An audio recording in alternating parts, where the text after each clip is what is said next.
திருச்சி மாவட்டத்தில் நேற்று ஏடிஎம்கே சார்பாக நடந்த இந்த கூட்டத்தில் கருத்து கேட்பு கூட்டத்தில், அதாவது கட்சி நிர்வாகிகளிடம் கருத்து கேட்பு கூட்டத்தில் திண்டுக்கல் சீனிவாசன், முன்னாள் அமைச்சரும் ஏடிஎம்கேவின் பொருளாளருமான திண்டுக்கல் சீனிவாசன் அவர்கள் கலந்து கொண்டார். கலந்து கொண்ட அந்த நிகழ்ச்சி தான் இப்போது பயங்கர ட்ரெண்ட் ஆகி அவர் பேசினது தான் இப்போ மிகப்பெரிய பரபரப்பை ஏற்படுத்தியிருக்கிறது. என்ன பேசியிருக்காரு அப்படின்னு பார்த்தீங்கன்னா, கூட்டணிக்கு வருகின்ற கட்சிகள் 20 சீட்டு கொடு, 50 சீட்டு கொடு, 80 சீட்டு கொடுன்னு கேட்குறாங்க. அது மட்டுமா 50 கோடி கொடுங்க, 100 கோடி கொடுங்கன்னு கேட்டுக்கிட்டு இருக்காங்க.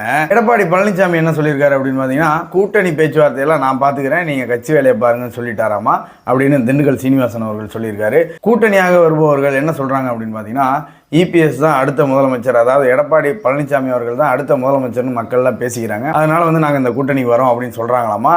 அப்புறம் ஏப்பா நீங்கள் காசு கேட்குறீங்க அப்படின்னு கேட்கும்போது, பேரம் பேசுகிறீங்க காசு கேட்குறீங்க அப்படின்னு கேட்கும்போது, இதை வச்சு தாங்க நாங்கள் பிஸ்னஸே நடத்துகிறோம் அப்படின்னு சில கட்சிகள் சொல்கிறாங்க அப்படின்னு திண்டுக்கல்